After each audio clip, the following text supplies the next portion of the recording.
Welcome, everybody. It is Friday. We are getting you ready for the rest of the Week 16 slate. And if Thursday night is any indication, it could be a week of surprises. 25 fantasy points for Bo Nix, started in 38% of leagues. 26.2 fantasy points for Justin Herbert, started in 31% of leagues.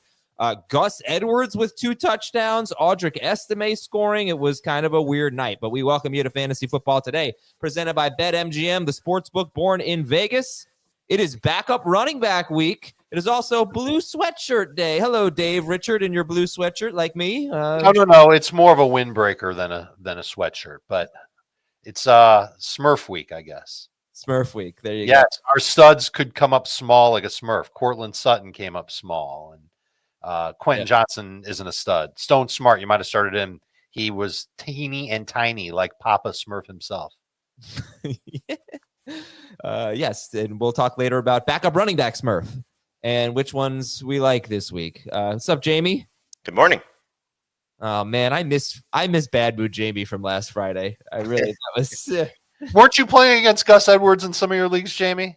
I was not playing against Gus Edwards. I was playing against Cortland Sutton in one, so that was okay. I won't say who that was against. Maybe. So, yeah. I was hoping to get angry Adam Mazer today. Trying to think. I did have to start in one dynasty league, Quentin Johnston, so that was unfortunate, but I didn't expect much from him. So any take, again, I'm not going to talk too much about the games because we're not really looking forward to the future that much. We're just going to talk about the present. But, you do get the Bengals for Bo Nix next week. You get the Patriots for Justin Herbert. We'll see how the weather is in that game. But you love the matchups, right? I mean, so but I think the running back's the story here. Right? As we look at it like a waiver wire show, Jamie, Gus Edwards or Audric Estime or something, are these going to be appealing players for you next week? I mean, certainly the Broncos guys are going to be appealing depending on what the Bengals run defense looks like once again. So we'll see if Jaleel McLaughlin comes back. If not, you see what the roles kind of are. That Estime is most likely the short yardage guy. And Javonte Williams, I mean, he had a good day in PPR. He got you over 12 PPR points. So he definitely is going to benefit from, the short area passing from Bo Nix. And he dropped a touchdown, that could have definitely made a huge day for him. Gus Edwards, look, that was, he always has the chance to fall into the end zone when they're down there because he's still going to be their goal line guy. The fact that he had his longest run in 5 years is kind of telling. You don't want to chase those points for him. So, yes, it'll be a good matchup against the Patriots. Yes, we're talking about situations like David and I were just talking before the show. He's got a lot of running backs to replace in one of his leagues. So when you're trying to, plug and play guys and Gus Edwards may be on the waiver wire, then sure, non-PPR, half PPR, he may be more appealing than some of these other guys comparatively to like a Justice Hill or a Ty Johnson or, Amir Abdullah, or guys that might be out there for better PPR purposes than, somebody like him. Just remember, there's a chance that J.K. Dobbins comes back. He's eligible to come back next week for the Chargers, and that would be a great matchup for him to come back to against the Patriots. And the playoff implications from this game, they're not like far-reaching, but it makes for an interesting game between the Bengals and the Broncos. Definitely far-reaching. Huh? It's definitely far. I mean, that scenario you just said. The Bengals have a realistic chance. That's going to obviously be impactful, and that'll be fun to see next Saturday. There's also, is there any doubt that we are now going to get the Harbaugh brothers in a rematch in the first round of the playoffs, where the Chargers will play at Baltimore? Baltimore will win this week against Pittsburgh. They'll win the AFC North. Chargers will have the wild card to go and take them on. I feel like that everything is kind of setting up. The script is falling into place in the National Football League. And the door's been kicked down for Cincinnati. They win this week. They win next week. They've got a real good shot at making the playoffs. I know you would enjoy that, Jamie. Yeah, I'm rooting to see the Bengals get in, not to see any of these other teams necessarily fall out of it, but it's more just I like watching the Bengals. I like watching Joe Burrow on this offense. I know the defense stinks, but they will make any game a game. And so that's the fun part of watching their team. By the way, based on the fantasy cops that we had the other day about the manager running two teams, we should probably check the Harbaugh parents, if they're going to have this situation, of running two teams, if they're playoffs, two sons meet, who do they want to see advance? So here's the situation for the Bengals. They need to win out this week against Cleveland, next week against Denver, and then they get Pittsburgh on the road in week 18. They need to win out, and they need the Broncos to lose out, which Broncos lost yesterday, face the Bengals next week, so they'll take care of that. So if the Bengals win this week and win next week, then it's beat Pittsburgh in week 18, while Denver would have to lose to Kansas City, which could be tough because Kansas City, it's possible that Kansas City will have nothing to play for in that situation. But I mean, the Bengals fans are rooting for the Texans. Oh, yeah. Hardcore. Oh, yeah. Oh, they're not happy about Patrick Mahomes playing this week. All right, so the story this week is the replacement running backs. So I am going to give you Isn't it funny, though, that we started the week with the replacement quarterbacks, and now we're back? The replacement quarterbacks, I don't think people want to start, right? Like the replacement running backs, I don't think people want to start, but I know they're going to have to start. So let's do the faith-o-meter. How much faith do you have in these guys on a scale of 1 to 10 or 0 to 10? And just tell me briefly your expectations, because we have broken down these guys, or we will on today's show. But this is, I think, the most important storyline going into week 7. What week are we in? Week 16. 16. It feels like 17. Yeah, I don't know. I am so confused. Feels like 27. All right, so I got the Raiders situation. I got San Francisco. I put Tajay Spears on here just in case. I got Kendry Miller, and I got Jerome Ford. Am I missing anybody? No love for Craig Reynolds? No. All right. So faith-o-meters 0 to 10 for Alexander Madison against Jacksonville. 6. I'll be a little lower. 5. You know what? I'm gonna do this. Faith-o-meter to get me 10 PPR fantasy points. That's it. Just 10. So Alexander Madison. No, that's too low. 13. A good game. I want a solid game. 13. All right. What are the rules of this dumb thing that we're doing? How much faith do you have to get me 13 PPR fantasy points on a We have scale? to give a number to match a number. Yeah, based that's on our not faith. great. Isn't that confusing at all? Why don't we say like a lot of faith, a little bit of faith, Okay. no faith whatsoever? Okay. Alexander Madison to get me 13 PPR fantasy points. The smallest of faiths. Just a that's somewhere it. in between a little bit of faith and faith. Okay. Then I have to listen to some George Michael after the show, by the way. Amir Abdullah to get me 13 against Jacksonville. A little bit of faith. Yeah. Patrick Taylor at Miami. A little bit of faith. Yes, a little bit. No, not really feeling that. No. It's just that, I mean, you've been talking about how good the Dolphins' run defense has been for the better part of the last month, and now we're talking about a fifth-string running back here behind an offensive line that has not done as, successfully since they lost their best player. And so this 49ers offense is just not the same, So McCaffrey would easily be a must-start guy. Jordan Mason would be a pretty good starter. Garendo would be a pretty good starter. Now we're talking about Patrick Taylor here. To me, he's below Madison and in the same range as Abdullah. We have no idea if he's going to get every touch, some of the touches, third downs only. We do not have any indication on who's going to be the main guy. They still have Keyshawn Vaughn. They still have Izzy Abanikanda. And they could end up using all three and using Kyle Juszczyk as their third down running back because he's a pass protector. Who knows what he's doing back there to keep Brock Purdy upright. It makes me like Brock Purdy even more, knowing that they're just the running backs that are left in San Francisco are filth. Okay, next up, assuming Tony Pollard's out, how much faith do you have in Tajay Spears to get me 13? Lots of faith. He can get you 13. Yep. Oh, that's one of the guys we talked about yet. Yeah, Tajay Spears, that'd be great. Kendry Miller at Green Bay. Same as Madison for me, between a little bit of faith and faith. Yeah, I think I've got faith that he can get you 10 PPR. He's not a good pass catcher. He hasn't shown us that yet. So I'll put it at faith, straight up faith. Okay. And Jerome Ford at Cincinnati. Did I save the best for last? Spears would be the best if Pollard is out. Yeah. Ford is the best if Pollard isn't. But Ford is in the same scenario as what we said about Spears. I think he can get you to 13. Okay. So Spears is in another category. He's the easy one to start if Pollard's out. Pollard has not practiced yet. Big surprise. He'll probably not practice and then he'll play. That's just how it's been. But he did re-aggravate his ankle, so it's worth talking about. But rank the rest of them. So it's Ford would be 1, right? Ford is 1. Madison is 2. Miller is 3. Abdullah is 4 in PPR. Taylor is 5. I'd put Miller over Madison because I am flummoxed on what the game script will be between the Raiders and the Jaguars. And so let's just if you want to put them as a tie, whatever, Miller, then Madison is how I would have it. And then I'd probably put Abdullah over Taylor just because of the uncertainty with Taylor. Don't know what to expect. All right. I'm a little surprised, I guess. I thought you'd be a little bit more in on Patrick Taylor. Here's the thing about the Niners, and we talked about this game yesterday, so I don't want to skip it. They have a history of, just this year, if you look at Jordan Mason, of performing better against a run defense than what that run defense usually gives up to running backs. So they're just a good run team. Yes. Offensive line concerns, maybe that's it.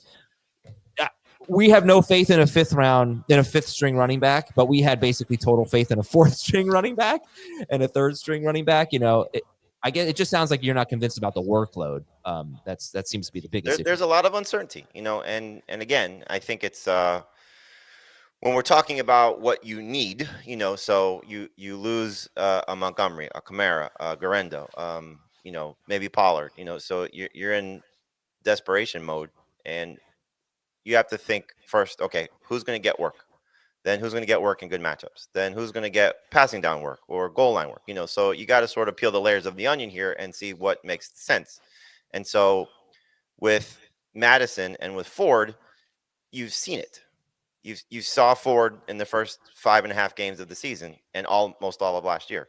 You saw Madison in the majority of the season to open the year, before he started to get hurt. So there's a sample size here of what those guys can do. And then you look at the teams that they're playing for. Well, the offensive line for the Raiders has actually held up fairly well. Their quarterbacks, so like when I'm looking at him and Miller, like the ecosystem for Kendre Miller right now is awful.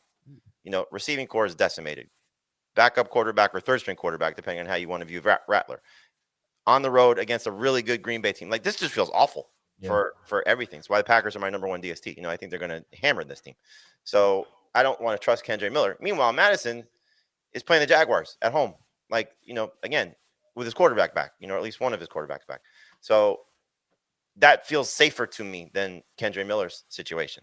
And Madison, you talked about this earlier, Adam. He may still have the pass catching role, especially on early downs.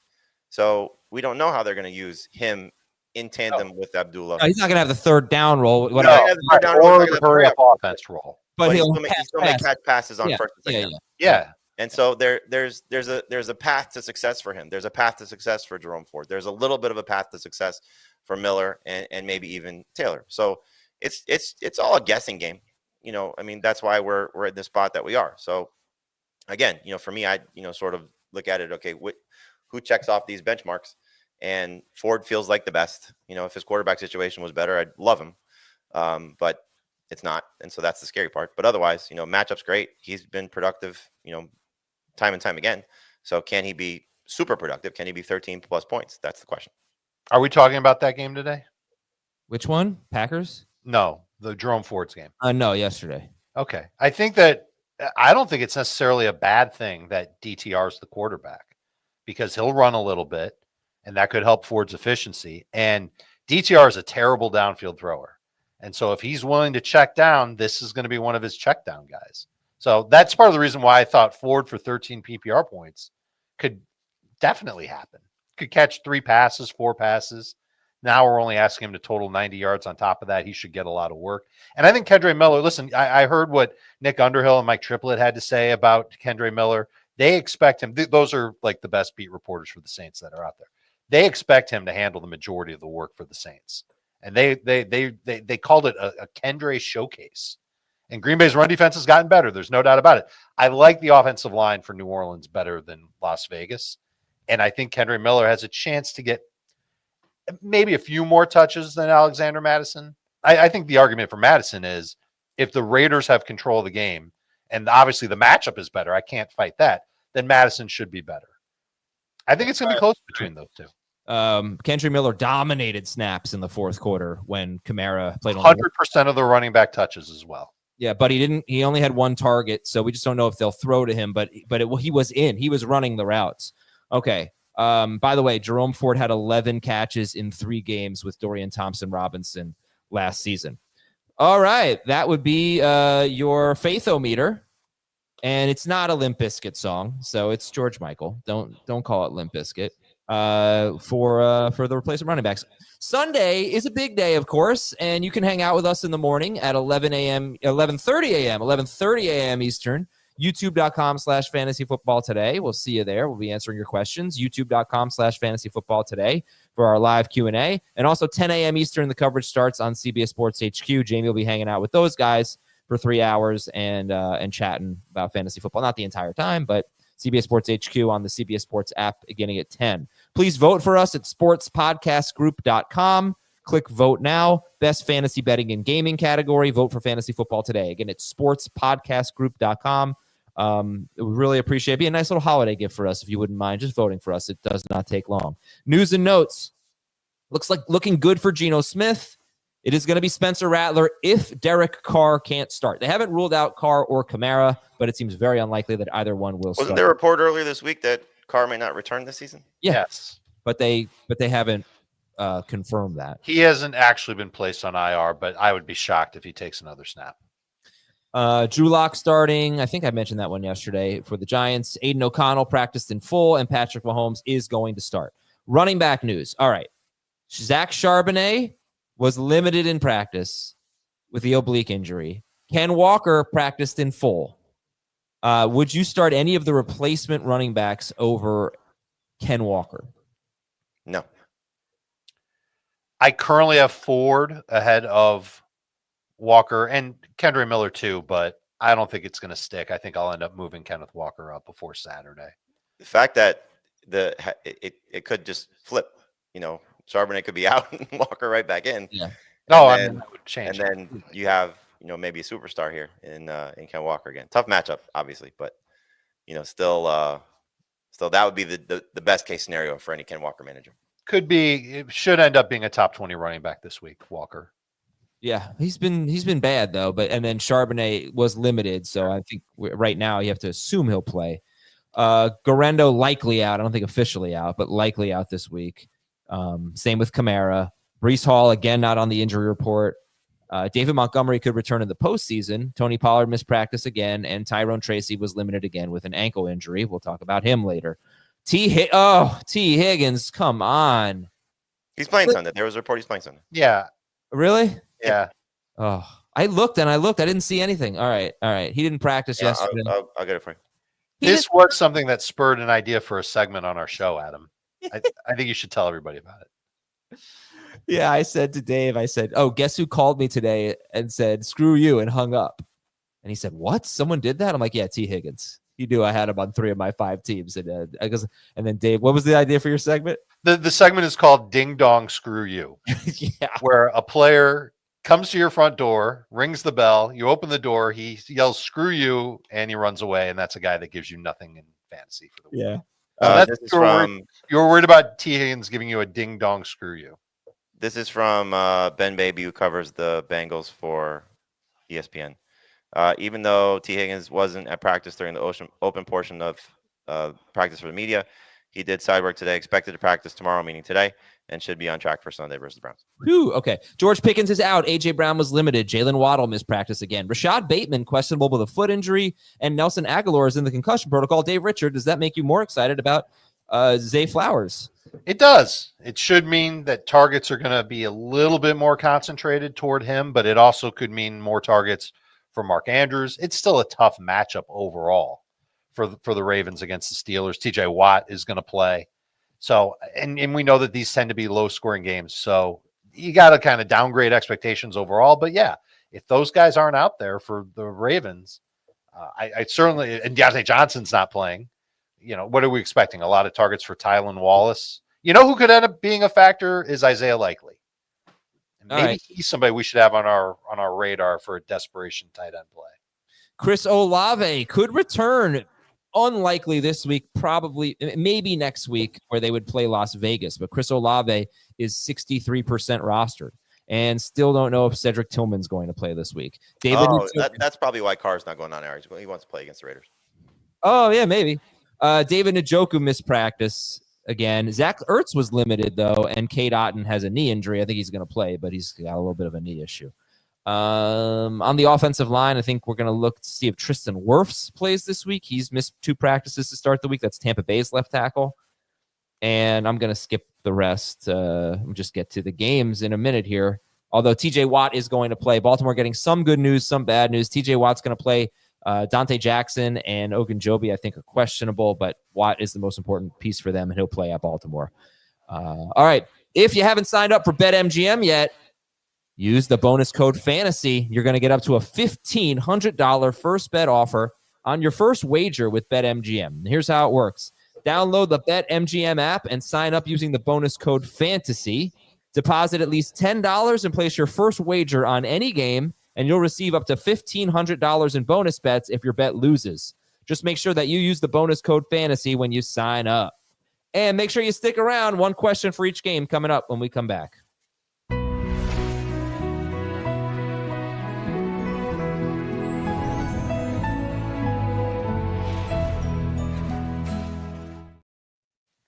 One question for each game. Philadelphia is at Washington. It was a bad game for the Commanders last time they met. Are you guys starting your Washington Commanders, Dave Richard? Yes, I am starting Jaden Daniels. I am starting Terry McLaurin. If he's cleared from the concussion protocol, I am starting Zach Ertz. That's probably about it. Maybe start Brian Robinson if I'm really stuck at running back. Jerome Ford's an easy start for me ahead of Brian Robinson, for example. And that's really it. The Commanders DST, you might have put them in your lineup last week. You were probably disappointed with the end results. You definitely should put them right back on the waiver wire. Another game of the week, yeah! The Commanders and the Eagles. It's going to be a good one, I've decided now. Because it's the game of the week. Hey! Wasn't yesterday your game of the week? No. I had, what did I have for the game of the week? Oh, Dolphins 49ers is the one. I couldn't do that. I just couldn't do that. And you know what? We're taking back Dolphins Niners, and we're now giving it to Commanders Eagles. Yeah, but we might get another one before the show's over. I really hate this slate. I don't think there's a good game on it. This is a great game. This could be a really great game. It wasn't last time. The Eagles were, yeah. The Eagles are so much better than the Commanders, but they are so much better than the Commanders. But that was also Jaden Daniels still dealing with a rib injury then. It was on a short week. It's a big game. I'm excited for the Commanders. Like, imagine how the Commanders fans are feeling about this game. Anyway, Detroit is at Chicago. Jamie, how much faith do you? Oh, we have a lot of stats to break down when we get to this one. How much faith do you have in the Detroit passing game? Not as much as I normally do. I mean, Goff outdoors, not great. Jamison Williams outdoors, not great. Sam Laporta, as Heath has brought up time and time again this week, has never scored a touchdown outdoors in 6 whopping games. So yeah, it's a little bit tough. It has nothing to do with the matchup. It just has to do with the ecosystem. I love it. The ecosystem is great. Arizona at Carolina. Start or sit. I would call him a struggling Chuba Hubbard, Dave. I'm still starting him. I would still expect a lot of work for him, and cross-country trip for the Cardinals could be a problem. Not ready to say that they've got to shut down a run defense by any stretch. And who's taking Chuba off the field? Raheem Blackshear on some third downs would probably be the case. Okay. Minnesota's at Seattle. How do you feel about TJ Hawkinson? We talked so much about Brenton Strange and Dalton Kincaid. And where's TJ Hawkinson, Jamie? He's a low-end starter. I mean, the targets have been sort of hit or miss, which is the issue. Hasn't scored a touchdown since coming back yet. So, that's also a concern. It's a good matchup. I mean, Seattle has, been, one of the better teams in terms of having your tight end face against their defense for the majority of the season. They're top 15 in fantasy points allowed to the position. So it's just a matter of Darnold and what they want to do. As we've seen, frustratingly, there's been other tight ends that have scored touchdowns since Hawkinson has come back. But low-end starter, so I like him better than K-Dot, and like him better than Kyle Pitts, like him better than Okonkwo, who we talked about as a free agent. I would have started him over Stone Smart after Hayden Hurst was activated yesterday. So, low-end number 1 guy. All right, and Hawkinson or over Ferguson? Hawkinson over Ferguson. He does not have a green zone target since returning, and only 2 end zone targets. So that has been the issue. No touchdowns, as Jamie said. We're also getting to the year. Hawkinson. We're also getting to the year mark of his recovery. So hopefully things start to get better from that point. His injury, excuse me. His injury. Yeah, happy anniversary. Tampa Bay is at Dallas. So I know Jamie loves Bucky Irving. Jamie, or Dave, rather. Rashad White. Or actually, both of you. Rashad White or Rico Dowdle? Dowdle will get more touches. We've seen Rashad White's catches go down over the past few weeks, and he's no longer the lock to play at the goal line. What the hell happened? You missed the button. I was going to do like a fake game of the week. I was just going to play the music very briefly, but I once again, for the second time this week, I hit the buzzer instead of the game of the week. I'm sorry. I've had a rough week. All right. Killing the bit is what you're doing. am. I'm killing everything. I got too sick. Is your mixer labeled? No. Yes, but I can't see the labels. They're too far away. You can't see the labels. They're not on the buttons. So each time you press a sound effect, you're not sure. No, I'm trying to remember. You know what you're pressing, but they're not. You don't know. You've been using that same thing for years, right? Yeah. All right. Sorry. Which? Rashad White or Rico Dowdle, Jamie? Dowdle. All right. New Orleans is at Green Bay. Anybody want to start a Packers wide receiver? Not if I don't have to. Just kidding. Who's your favorite one? Still Jaden Reed. I'll take Dobbs. Giants are at the Falcons. Which wide receivers do you trust this week in this Falcons-Giants game? Neighbors in London. There's Neighbors, there's London, and I don't mind Mooney Same. as a high-end wide receiver 3, just because I know what Michael Penix is, or what I think he'll be anyway. Just like a downfield thrower. Like when he hits the panic button because of pressure, he's throwing downfield. I just don't know how much he's going to have to throw. But I would be surprised if Mooney had 1 or 2 catches of 15-plus yards in this game. And hopefully one of them goes a long distance for a touchdown. Maybe he gets involved in the red zone. But he's definitely in the flex range. I would much rather start London and Neighbors. Neighbors has averaged around 15 PPR points in 2 games with Drew Lock. That's not so terrible. Yeah, I'm starting Neighbors over London in PPR. I'd start London over Neighbors in the other format, just because the touchdowns are hard to come by. It's such a great matchup. I mean, the Falcons secondary has been awful. And so Neighbors is, he's going to get targets. I like that he's off the injury report, which is, positive. He hasn't had that. Hopefully he stays off Friday, because we've had some of these Friday, groin injuries or hamstring problems that have popped up for him. So I still think he's the best receiver in this game. But I would not be surprised if exactly what Dave said about Mooney and maybe Kyle Pitts, we're going to get surprised by something from Penix. So there's going to be a wrinkle that we probably have not expected. And watch Pitts get 7-8 targets and have a big game. Wouldn't surprise me. Could you name some tight ends? For example, I'm ready to take the chance on Kyle Pitts over Cade Otton. Yeah. I started over Otton. I started over Ferguson. I'm not there yet with Hawkinson just because I like the matchup for Hawkinson. Yeah, right. And I like Ferguson better than you. What, Freiermuth? I'm thinking. No, with Pickens out, I like Freiermuth better. Yeah, I do too. But this is one I'm playing in one league against Pitts. I picked up Brenton Strange as to block my opponent from picking up Strange, and I'm like, this is gonna be one of those weeks where Pitts just goes nuts. So the thing is, you got to be careful with starting players, and it's so weird. You got to be careful starting players against the Giants, but there's been 2 tight ends with more than 5 targets against the Giants. There's been 1 wide receiver all year with more than 8 targets against the Giants. Just nobody throws on them. 28.4 pass attempts per game against. That's what that's what opponents average against the Giants. That's the lowest in football, tied with the Commanders. That's the other part of this is that while they want to get Penix going, clearly if he's going to be their guy, especially if they're comfortable and confident that they're going to make a playoff run, which they should be. They're in the mix. That do they allow him to throw the ball 30 plus times, or is this go manage the game? We got to get the win. That's the most important thing. And just let Bijan and Tyler Algier carry us home. And I would not be surprised if that's the case also. If it's an 18 pass attempt game for Penix, and then we're screwed all the way around. Yeah, it feels like a 26er or something. 18, yeah. Anybody that's asked me, I say expect 25 to 30 pass attempts. All right. Phil, how many people have asked you that? You'd be surprised. I've gotten texts from people I haven't spoken to in a long time this week. Yeah. Coming out of the woodwork. Philadelphia. Oh, and that reminds me, before we get into Philadelphia, Washington, I want to apologize to everyone. I have currently in my inbox 115 emails. Probably 75 of them are starter sit questions. I usually do a better job. It has been a tough week.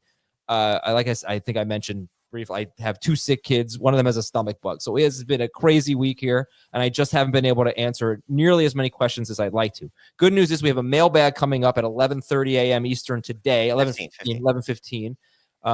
Getting everything wrong. So we'll read some of them on there. I will try my best over the weekend, but I've been behind. Anyway, I apologize. I want to do a better job helping you out in your time of need. Philadelphia is at Washington. Okay, stat of the game. Jaden Daniels, his tough matchups on paper: 2 games against the Giants, 1 game against Chicago, 1 game against Pittsburgh. He hasn't really been that good. 13.4 fantasy points against the Giants, but that was week 2. 24.4 points against the Bears with the Hail Mary at the end, though. Struggled there.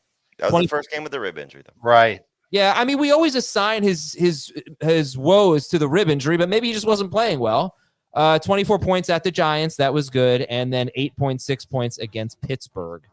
You think he'll hit 24 points this week against the Eagles? 22 to 24.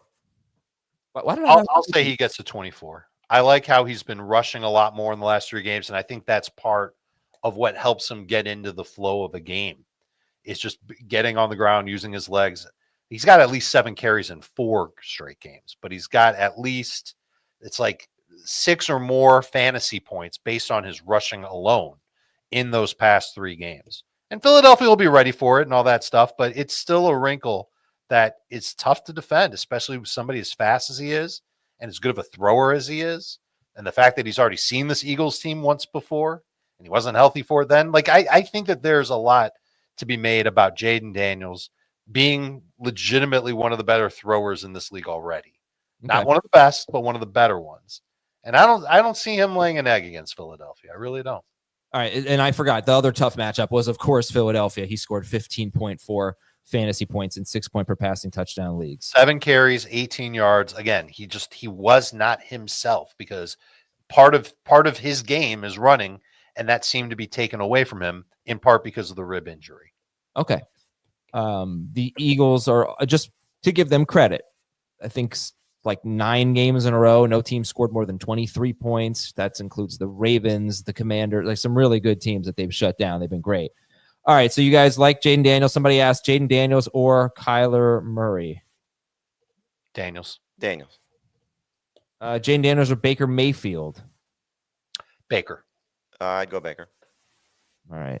We've got Brian Robinson Jr. Jamie, he was the start of the week. Was it last week? Yep. How are we feeling about him this week? Definitely not as encouraged. I do like the fact that he got to work. So that was good. So it wasn't a McNichols or a Rodriguez coming in there to, take him off the field. And we know Eckler's still out for at least 2 more games, I believe. No, 1 more game. So you have the opportunity here for him to still be involved in the passing game. And for him, it's like 3 catches, so I don't think you should expect a 6 or 7 catch game from him. He's still going to have an opportunity to score, and he did score a touchdown against them. His history against this team is not great, but I think you throw that out just because you look at the change in quarterback and obviously the change in system. So I don't necessarily want to look at what he's done prior to this. So I'm assuming he's going to get 18 plus touches. I'm assuming it's going to be 3 catches. I'm assuming he has a chance to score.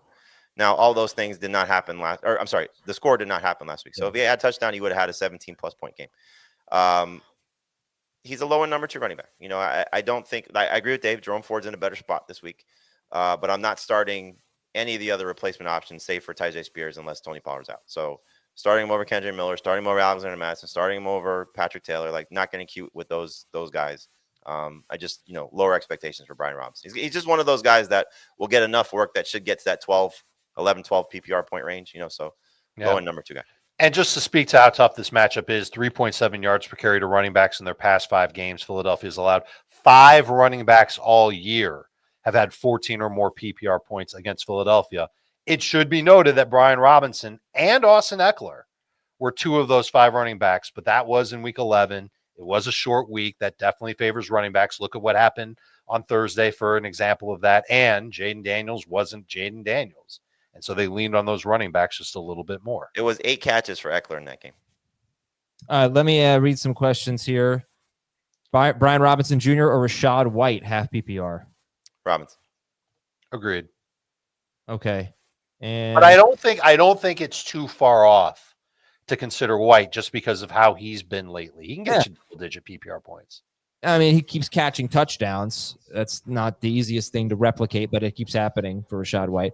All right, Terry McLaurin is a top 14 wide receiver in non-PPR. I think, Dave, you have him 19th, although I think I wrote those rankings on Tuesday, so things may have changed. He's 13th.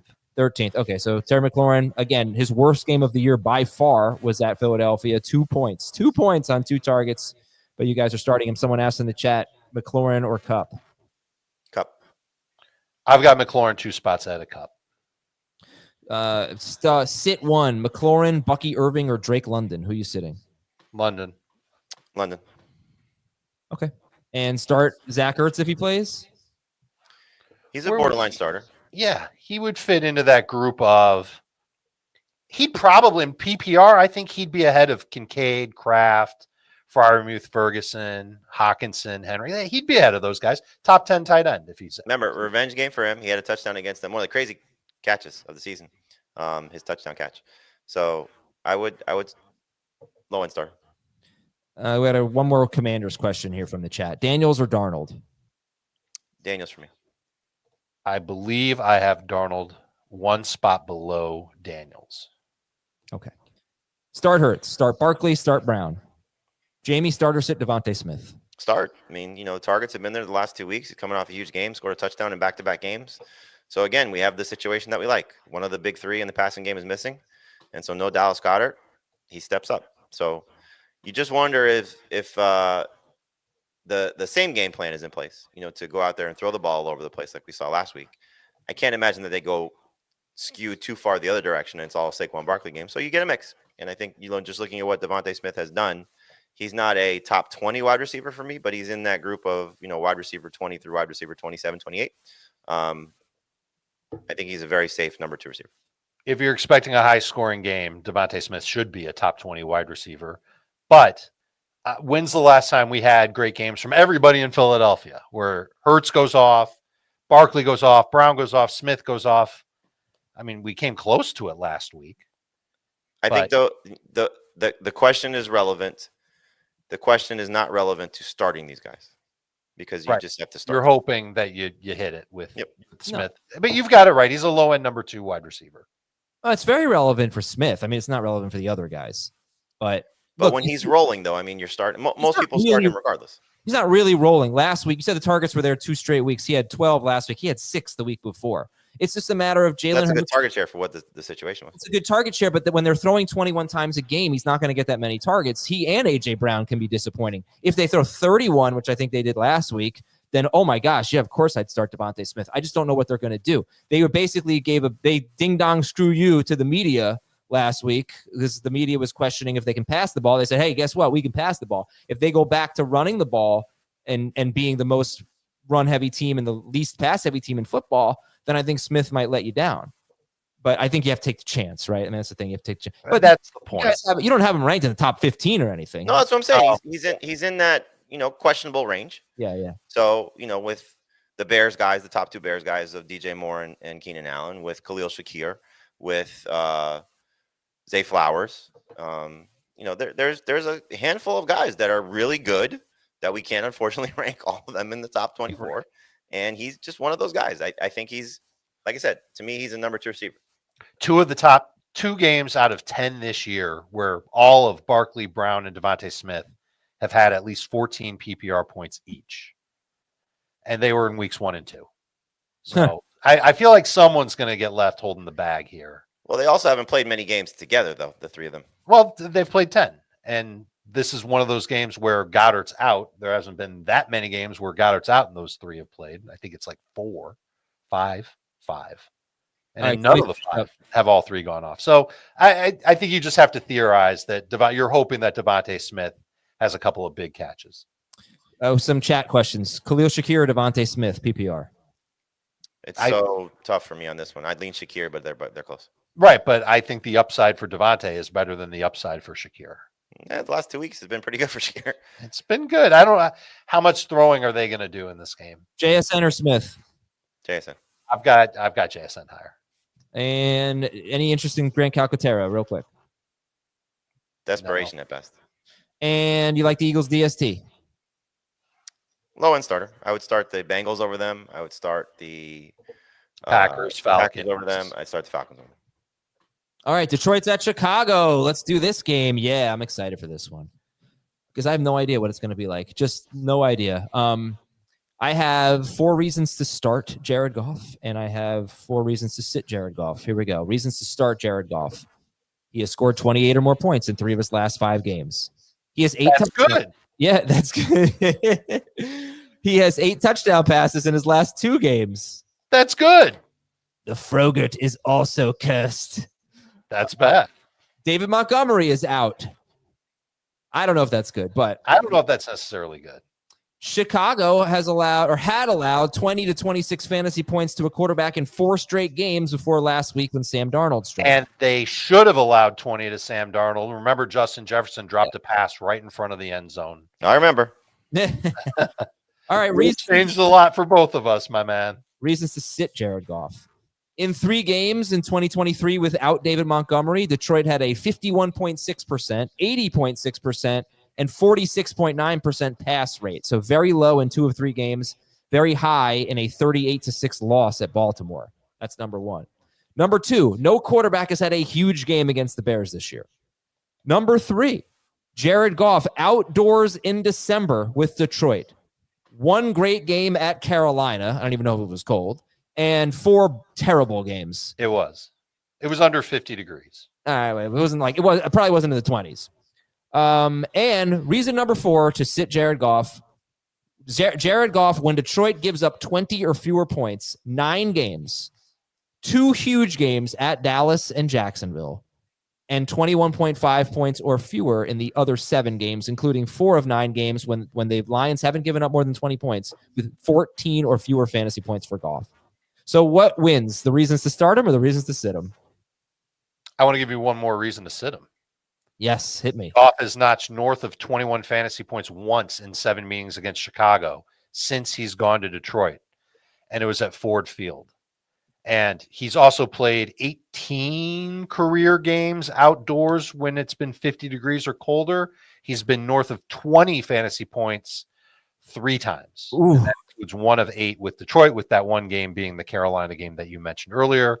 This is not ideal for Jared Goff. It's tough timing for fantasy managers. All that being said, I know what his upside is. I know what he's capable of doing. This Bears defense is awful. And I think that you could see Jared Goff still come through with between 18 to 22 fantasy points. He is a low-end top 12 fantasy quarterback for me, who I'm currently starting ahead of Kyler Murray, Aaron Rodgers, Brock Purdy, Tua Tagovailoa, and Jordan Love, and Patrick Mahomes. Jamie, your thoughts on Goff? I agree with a lot of it. I'm actually starting Caleb Williams over Goff this week. I think it's a better setup for him. Whoa. Oh, my goodness. Wow. Really beat up defense right now for Detroit. It is, but this is not a great quarterback for Chicago. Well, he's not a bad fantasy quarterback, though. He's coming off his worst game since Thomas Brown took over play calling. And we saw what happened the last time these 2 teams met. And Detroit's gotten worse. So there may not be a pass rush on him. The secondary is not the same. It's just, I don't even know if Caleb Williams can play in cold weather. It's a very fair question, but I know his legs. Well, he grew up in DC. I'm sure he's played in cold weather before. His legs will work, and I think he'll run a lot in this game too. Yeah, I was actually pretty stunned by your Caleb Williams ranking. I think you have him 9th, something like that. And what do you have Goff? 12th. Oh wow, you moved him down. Okay. Does it bother you that Caleb Williams in 14 games this year has 4 first-half touchdowns?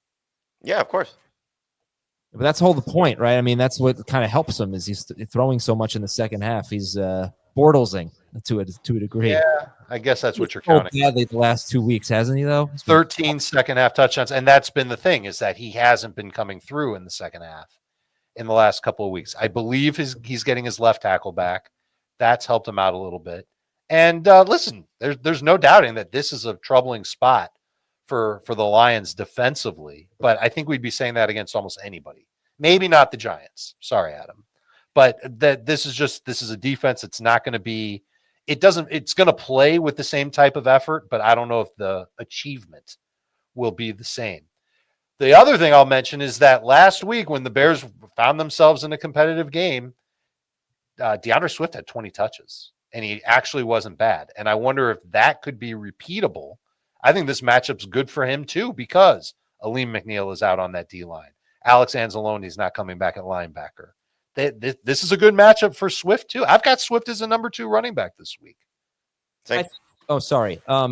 Remember Roshan Johnson practiced in full, probably coming back this week, so might get the goal line work. But what's interesting, Swift, and it'll hurt Caleb. I think we all agree that we would love this game if it were in Detroit. We're worried about the conditions, not it's going to be snowy or anything. We're worried about the outdoor element. 30 degrees with 10-mile-an-hour winds, according to Roto Grinders right now. Yeah, right. It's not so bad. It also is the second highest total on the board this week. The only game that has a higher total right now is Dallas Tampa Bay, I think. So that's pretty eye-opening. So that's encouraging. So, we can talk about Goff and Caleb and all that, but what about the other pieces? Obviously, Gibbs is an easy one. St. Brown's an easy one. But the Bears are always tricky with Keenan Allen and DJ Moore. And so you guys mentioned Swift as a number 2 running back. Then you got Laporta. A lot of tricky calls in this game, Jamie. Who do you like?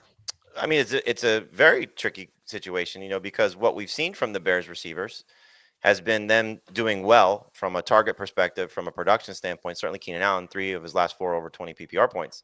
DJ Moore had over 20 PPR points against the Lions.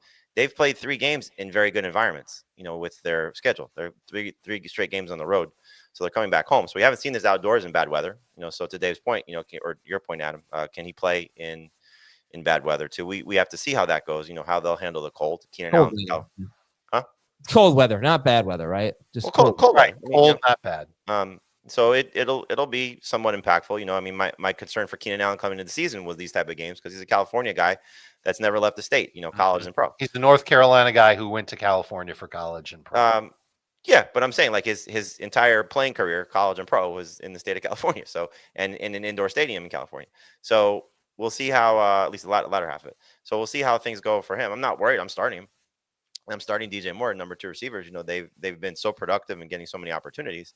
I think Laporta is a safe number 1 tight end at this point. Again, the track record of not scoring outdoors is troubling to a degree, but it's a 6-game sample size, so it's not exactly like he can't do it. And he played in San Francisco in the NFC Championship game, had a big game. So outdoors in December, this is a different environment clearly, but he I think has done it in college and should be able to do it handily as well. So Jameson is the one that makes me the most concerned because this is a guy that has not played well on the road. He's had 5 road games this season. He's been under 9 PPR points in 3 of them.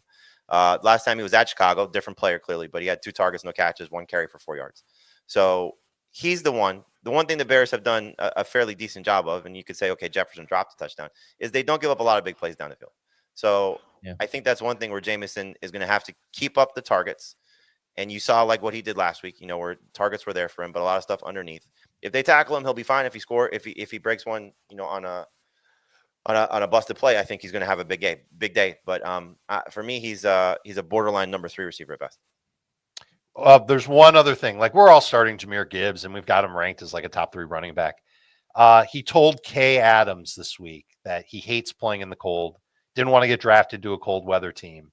And I don't think it's going to be so bitterly cold that it'll affect him. But how many games has he played outdoors in the cold in his career? Probably not that many. So I'm kind of curious how he'll do.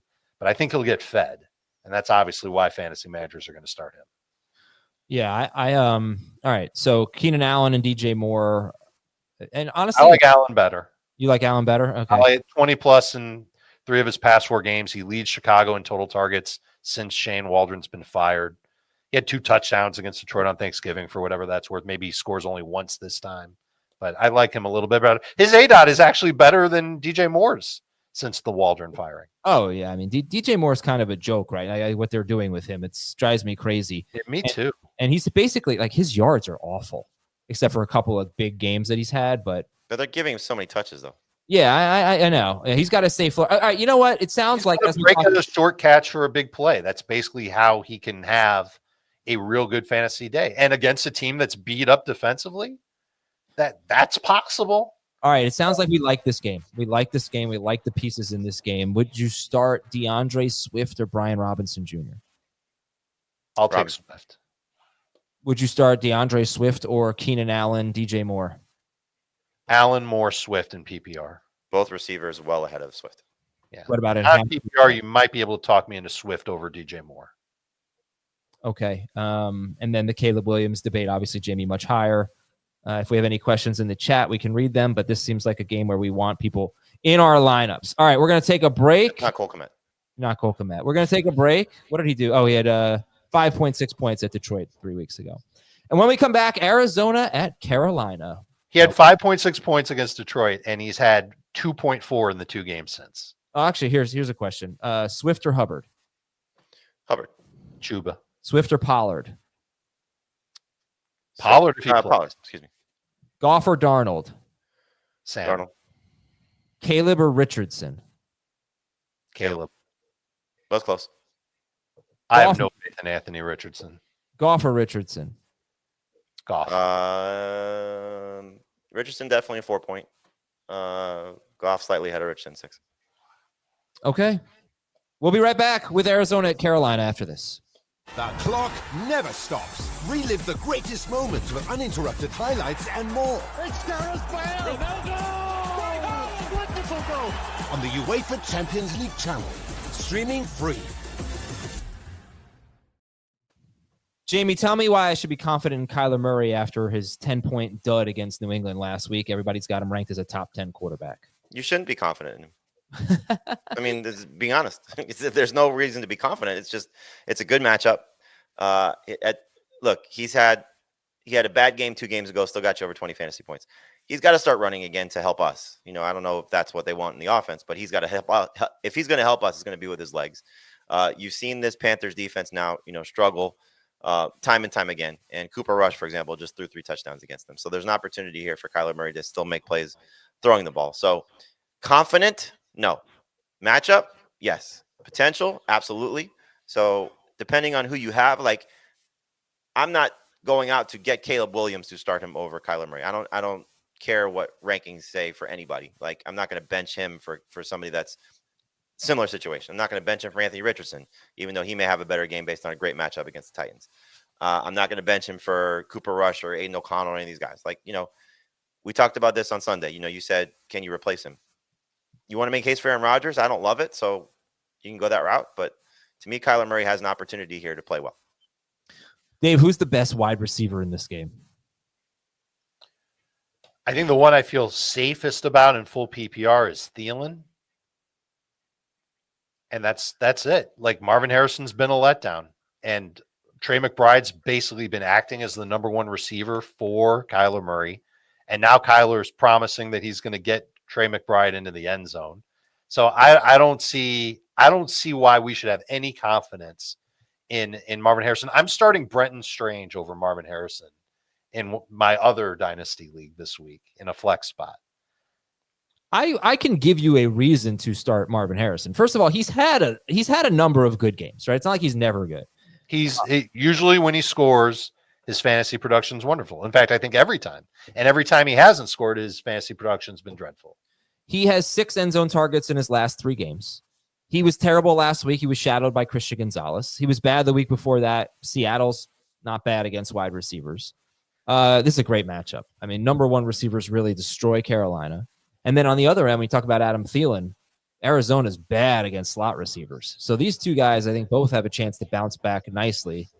I guess I would have more faith in Thielen just because it feels like easier for him to bounce back. All he has to do is catch. Targets are somewhat guaranteed. 7 plus targets in 3 straight games. Right. You have Jalen Coker now in the injury report. That might help. It was Coker coming back. Did that impact Thielen's poor performance last week for whatever reason? That he didn't get 8 to 9 targets. So 1 or 2 maybe going a different direction. So that's something I think just to keep an eye on. But yeah, it's not like either of these guys you wouldn't say are must-start guys. So the group that we talked about earlier, I like both Bears guys better. I like Devontae Smith better, Khalil Shakir better. All these Zay Flowers, they're all feel like they're in better spots. But they're at the tail end of this group, Harrison and Thielen. Yeah. And so it's, to your question, do give you a reason to feel confident about Kyler Murray. I don't think you can feel confident about Kyler Murray and not expect Marvin Harrison to do something. Maybe not have a huge game for him personally, but to do something to impact Kyler Murray because he needs it. Yeah, Jamie, there's no question Trey McBride's catching a touchdown this week. Like it's happening. They tried with the shovel pass last game. Like they're intent. It should be, and I always go back to the play that you pointed out where the game where McBride had the rushing touchdown. Kyler spins left and doesn't see McBride as wide open as you'll ever see a player in the end zone. If he spins right, it's the easiest throw he'll ever have. All right, we love James Conner in this game. Chuba Hubbard or Joe Mixon? Mixon. I need to double check because they're both in that high end RB2 range. I do have Mixon one spot ahead of Chuba. Okay. It's in pencil. Chuba Hubbard or Keenan Allen? PPR. Keenan. I have Chuba a little bit higher. Chuba Hubbard or Adam Thielen? PPR. Hubbard. Chuba. All right. What else we got in this game? Start McBride, start Connor, Kyler. We talked about Marvin. We talked about Thielen. Not going to start Jalen Coker, right? No, but good guy to roster. Gets Tampa Bay next week, so another strong game for him. Then you'll probably consider him potential must-start guy next week.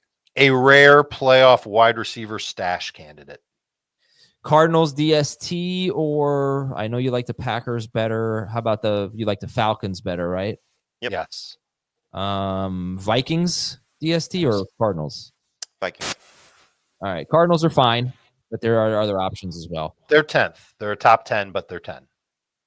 We got, let me see, any Kyler Murray questions? If you have any Kyler Murray questions, fire away. But for the meantime, just look. Oh, Thielen or down? Sorry, I'm looking for chat questions for this game. Thielen or down? Adam Thielen. And vote FFT for best fantasy podcast. Yes, thank you, Chip. Please do that.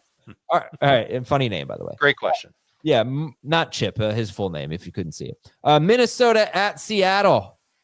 Stat of the game, number 1. Only 4 running backs have scored more than 12.3 PPR fantasy points against the Vikings. Jahmyr Gibbs, Kyron Williams, Jordan Mason, Bijan Robinson. All of them scored 17 or more, but they're the only ones who have scored more than 12.3 PPR fantasy points against the Vikings. Will Ken Walker or Zach Charbonnet get there this week? I think definitely if there's one of them, which right now it would be Walker based on practice reports. If there's both splitting time, like you go back to what was the majority of the touches earlier in the season, and it was Ken Walker dominating the majority of the touches. So we started to see before Walker got hurt that there was goal line opportunities for Charbonnet. He's clearly been working in obvious passing down situations. So those things may benefit him if there's a chance of Minnesota running away with this game. But I still think if it's Walker back, I would prefer Walker over Charbonnet. And Walker would be a low-end number 2 running back comparatively to where he was ranked earlier in the season, where he was a top 10 guy most weeks. I don't think there's a scenario where a Seattle running back gets 17 PPR points. That's how good I think this Vikings run defense is. That's how much I think game script will favor the Vikings and force Geno Smith to throw a little bit more. I don't love the matchup for Geno very much at all. I think he'll be under plenty of pressure. And I think the only guy in this game for Seattle who you can feel really confident about is JSN. And so he's the number 2 wide receiver in full PPR, Jackson Smith and Jigba. But I'm not feeling it with DK Metcalf. I'm nervous about how many opportunities will be there for the running backs. Kind of wish that Charbonnet were healthy and that we had another week off of Kenneth Walker. Maybe in that case, we'd get close to 17 PPR points. But I think that that's a number just too high. And I think that this is a game where Minnesota kind of stomps. I don't disagree with a lot of that. The one thing that we did get this week is the squeaky wheel situation for Metcalf. Ryan Grubb said that he's got to do a better job of finding a way to get the ball into Metcalf's hands. And so based on the matchup, Metcalf is in that same range for me as the Bears guys, as Flowers, as Smith, as Shakir behind them, but in that same range. So I think this is going to be a bounce back game for DK Metcalf. I can't sit here and say start him with confidence because of what we've seen in the last month.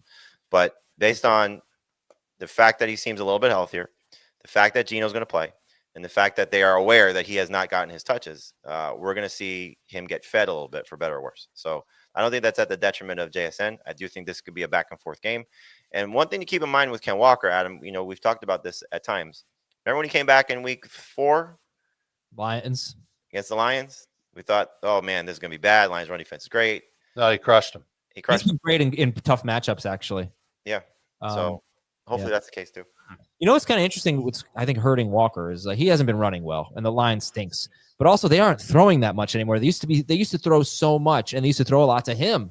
But they're just not throwing that much. It's hurting. Yeah, it really might. It's hurting everybody except for JSN. Minnesota gives up the most fantasy points to wide receivers, so that could also feed into DK Metcalf having a bounce back game.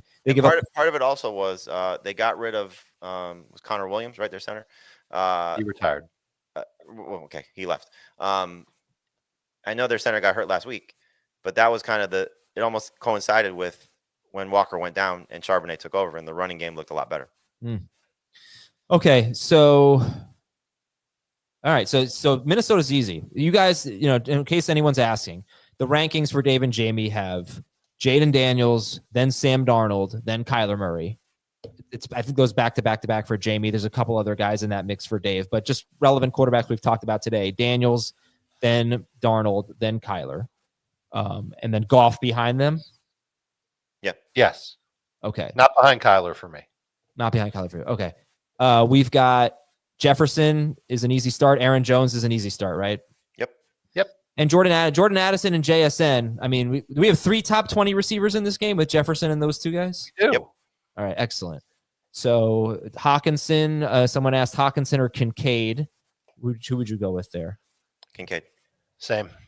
Questions from the chat. Thielen or Metcalf? Thielen is safer. Metcalf has a higher ceiling. I believe I have Thielen higher. By 1 spot. They're back to back. Both low end number 3 wide receivers. This could be a fun game. This could be a fun fantasy game. Hopefully the weather's okay. Yeah, and hoping Geno Smith is, acceptable. He says he could have gone back in the game. Okay. I think that's it. Minnesota's DST is top 4 for Dave and Jamie, and I believe 8th for Heath. They were 1 for me. I'm sorry. Yeah, go ahead. No, they were 1 for me with the thought of Howell starting. I think I got to talk more about Ken Walker. All right, so let's say Walker and Charbonnet both play. Jerome Ford or Ken Walker? They'd be very close for me. I want to see what happens with Charbonnet's practice report today. So if he practices in full, I may lean Ford. If he's still limited again and we have some questions about going into the week where he's not 100%, then I'll go Walker. But that's like, RB 17, 18 range. I think I would lean on Ford. More touches, better matchup. Not a great situation, obviously. We hope more touches. Right. Yeah, I mean, he could lose touches at the goal line. That's true. Ken Walker or Tyrone Tracy if Walker. Charbonnet plays? Walker. I'll take Tracy. I have no faith in Tracy this week. Just a quick comment here, quick aside from Aaron. Normally I would start Darnold, but my opponent has Adams. Strategically, it may be a good idea for me to start Rodgers because of this. I'm afraid Adams will go nuclear like last week.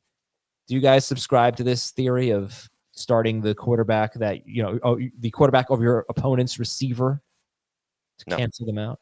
No. I usually don't. If you wanted to use that as a tiebreaker, like for example, I've got Thielen and Metcalf back to back. If your opponent had Geno Smith, maybe it's a superflex league, and you wanted to negate Geno Smith, his impact on your team by going with DK Metcalf, then that's fine. But it should only be used in like real, tight situations as far as, 2 wide receivers that you're looking at. Yeah. I think people focus too much on that. Just set your best lineup. Yes. You just never know how it's going to play out. And to answer 2 more chat questions real quick, we like Darnold better than Stroud, but we like Baker better than Darnold. And we like the party. We like the party. Tampa Bay at Dallas. Sorry, I was trying to find my next game. Tampa Bay at Dallas. Stat of the game. I don't have one. So I'm going to tell you that today is Jonah Hill's birthday. What is your favorite Jonah Hill movie? Superbad. Yes, that's the right answer. Unless you consider Forgetting Sarah Marshall a Jonah Hill movie. He's in it. It's those are probably the best 2. All right, Baker Mayfield's top 5. I don't know if you guys want to elaborate. Moneyball's pretty good. Oh, Moneyball. Oh, it's a good call.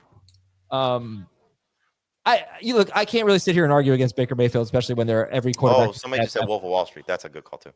Oh, I never saw that one. That's a movie worth your Never time. seen Wolf of Wall Street?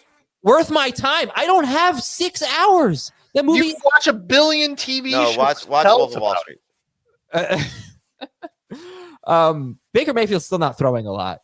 Nobody's bothered by this. Should I just not waste time? Just start Baker Mayfield. He's 5th for you guys, or 4th. Yeah, the last 2 weeks have been fantastic, and I think they found a second guy. Jalen McMillan has sort of unlocked what was missing with Chris Godwin not being there, and so it's come at the detriment of Cade Otton. But who cares? McMillan is got so much upside. I'm really excited to see what this team looks like next year, depending on what they do with Godwin. If he walks or they don't sign him, McMillan's going to be fun. All right. Why is Rachaad White not even in the top 24? He's been pretty damn good. So I struggle with him versus Swift versus ETN this week versus Madison's in that range. Kendrick Miller's in that range. It's just a matter of he's been so consistent in that 11.7 PPR point range or more. But last week made me a little concerned. I know he got 15 carries, but he caught a touchdown. You don't want to. The work in the passing game has disappeared. Yeah, and they don't throw. That's the frustrating part for him. They don't throw because their run game's been fantastic. Yeah, I know. This is why I'm not really worried about Baker, but a guy who's throwing 29 passes per game with 7 touchdowns the last 2 weeks, that just screams touchdown regression. But I think Dallas is going to score on them though. So I hope so. Yeah, they're on a roll here, and they're not giving up a lot of points. So I hope Dallas can keep up. And this is big for Rico Dowdle because Rico Dowdle hasn't had a good game when Dallas has been trailing, But hopefully they can keep up like they did against the Bengals. He did earlier this season. I mean, he was more involved in the passing game with Dak. No, not really. I don't think he's had any good games with them. His carries. Okay, in his losses. Do I have his carries in their losses? Rico Dowdle. It's really low. No, his carries haven't. It's such a weird season for him because earlier in the year they weren't using him to the way that they are now. He's got 5 straight games with 19 or 4 straight games with 19 or more carries. So, but they've been in these games or winning these games. In this question from Ryan, Rico Dowdle or Bucky Irving? Bucky. That's close. But Dowdle over Rachaad White. So it goes Bucky, Dowdle, Rachaad White. Question from this game here, from the chat, or for this game. Tyreek Hill or Jalen McMillan? Tyreek, but I'm a little reluctant. I've loved what I've seen from Jalen McMillan over the last couple of weeks. Question from the chat. Rachaad White or Kendrick Miller or Patrick Taylor? White, Miller, Taylor. I might end up with White over Kendrick Miller myself. And by the way, I'm glad you're answering questions from the chat because it incentivizes people to join us live on YouTube. And when you subscribe, you get to ask chat questions, and now you're getting them answered live. Well, I think I think they help put these players, in a range, right? And like this one, Ken Walker or Rico Dowdle. Rico as of now. If Charbonnet's out, it's Walker. I'd agree with that. All right, start Lamb. Cooper Rush is top 20. He's usable. Cooper Rush or Michael Penix? Rush. I think I'm starting Rush in one of my leagues this week because I'm decimated at quarterback, and I personally don't trust Anthony Richardson. So obviously, if you've got Richardson, like Jamie will start Richardson over Rush. He'll tell me to do it. He'll try and talk me into it, and he might. But over Russell Wilson, to me, that's easy to start Cooper Rush over Russ. I'd start Rush over CJ Stroud. The Penix one is an interesting. They're very close for me. I'd probably still lean Rush just because I don't think Tampa Bay secondary is good at all. And look, Rush is doing his best Tua impersonation. He's throwing short. He's getting the ball out quick, but it's working. And this Tampa Bay defense, I don't think it's very good. Here's a comment that's just a good downfield throw to Tolbert. Yeah, he did. Here's a comment that's just for fun. It has nothing to do with starts and sits. Just because I know the histories and the matchups and all that, it wouldn't surprise me at all if Cooper Rush outscored Lamar Jackson this week. Just throwing that out there. Wow. I'd be 40% surprised, maybe. I was just saying, I think Cooper Rush is going to be around 20 points, and Lamar Jackson has never scored that against Pittsburgh. Okay, but obviously I wouldn't even consider it for 1 second. Can't wait to see that one clipped off on Instagram. Yeah, I know. Start Evans. You like Rachaad White or Jalen McMillan? McMillan. I would go with Rachaad White. Okay. And do we like see. McMillan or Brian Robinson in PPR? McMillan. Same. It's funny though, like McMillan's got 13 targets in his last 2 games. It's not like he's getting a ton of work.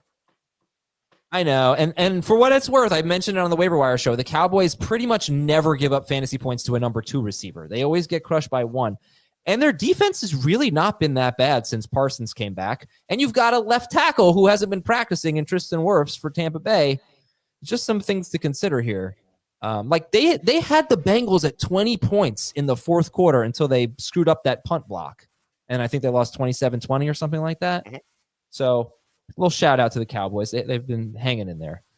Starter sit Kate Otten. Sit Kate Otten. I would. Yeah. All right. I think that's it for that game. I think we have 2 more. This one's the easiest of them all. New Orleans at Green Bay. Stat of the game. Tony Shalhoub grew up in Green Bay.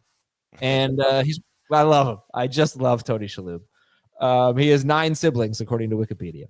So sit Spencer Rattler, Kendry Miller. We talked a lot about him at the top of the show. You can just rewind. Where is he in your rankings? Between 27 and 30 in that range.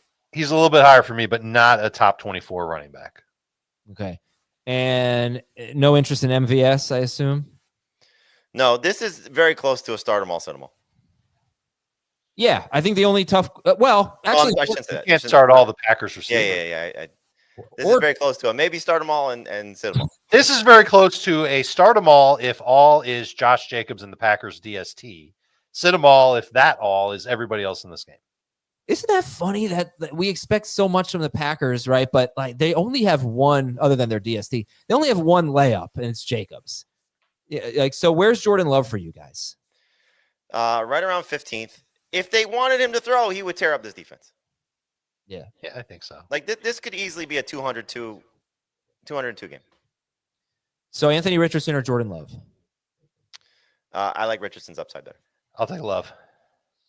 Tony Shalhoub or Jordan Love? I'll take Shalhoub over Richardson.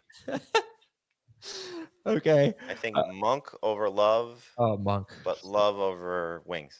Where does the cab driver in Quick Change rank there? Never heard of that. Would you start Jordan Love? If you like him, you have to see all of his movies. You can't. No, just TV shows. Tony. Would you rather start Jordan Love or Patrick Mahomes? I want that to be the last word I say on today's show. I gotta go. Bluff Tony. No one knows. If you know what that means, say so in the chat, and I'll recognize you in the chat. All right. Good luck this week, guys. Oh, he really is leaving. I'd like that to be the last word that I say. 15 words later. Jamie, Mahomes or Love? I would go with Mahomes. I know you're not a huge DK Metcalf guy, even though you've talked yourself into being somewhat optimistic about him. How many Packers receivers would you start over Metcalf? None. Really? Yeah, it's just tough to trust. I mean, Jaden Reed is so touchdown dependent at this point. Christian Watson is allergic to the end zone. Romeo Doubs is touchdown dependent. Like they're not getting enough targets. And like I said, if this was, the narrative that we had with the Eagles last week, oh my God, I'd be so excited. They're going to come out and they're going to put on a show, and Jordan Love's going to throw for 300 plus yards, and they're all going to be involved. This is what the nightmare situation that we heard going into the year was. We don't have a number one guy. It's played out. Oh, we don't have a guy that's consistent. It's played out. Tucker Kraft is tough. What do you think about him this week? Touchdown or bust. And again, if the volume's not there, you saw the first game back with Romeo Doubs. It was scary. And the Saints, for what it's worth, they've allowed 1 touchdown to a tight end all season. So for a guy that needs touchdowns to be successful, I'm nervous. Aaron Johnson says, Dave is Seth Rogen. Jamie is James Franco. Adam is I don't know how to, Baruchel. Yeah. I get that a lot. People always say I look like him. Heath is Jason Segel, and Dan is Jonah Hill. We'll bring that up with Dan on the mailbag. Tucker Kraft behind Brenton Strange. Tucker Kraft, or what if Njoku plays? We start Kraft or Njoku? I'd start Njoku. All right. And start the Packers DST. Giants are at the Falcons. Stat of the game number 1. Over the last 3 weeks, the Giants have allowed the second most sacks in the NFL. And the Falcons have the second most sacks in the NFL. This pass rush should be pretty overwhelming based on what we've seen in recent weeks. We love the Falcons DST. Stat of the game number 2. Malik Neighbors is averaging 5.9 yards per target in his last 8 games. That is the 3rd worst among 49 wide receivers with 40 or more targets in that stretch. The 2 guys who are worse than him, Wan'Dale Robinson and Xavier Worthy.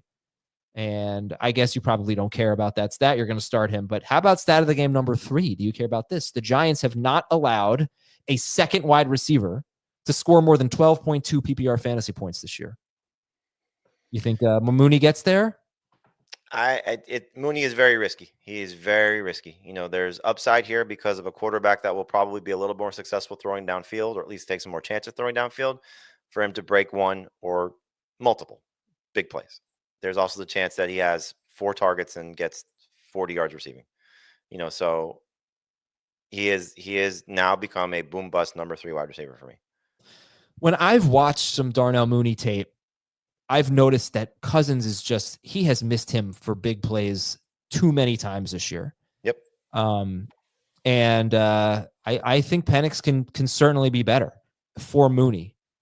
I don't know if anybody can be better for London necessarily, because Cousins is pretty damn good for London. As bad as he's been pretty good for London, right? So yeah. All right. So you basically you like Neighbors in London. How about we go back to that Minnesota-Seattle game? JSN, Jordan Addison, Neighbors, London. How do you rank that group of 4 wide receivers that should be started? Neighbors 1, JSN 2. Neighbors 1, London 2, JSN 3, Addison 4. Okay. And it's funny, like you and Dave kind of sounded like differently about Tyrone Tracy Jr., but you both have him ranked fairly similarly, around 19th or 20th or so. He's a little bit lower for me, but yeah, still top 24 running back.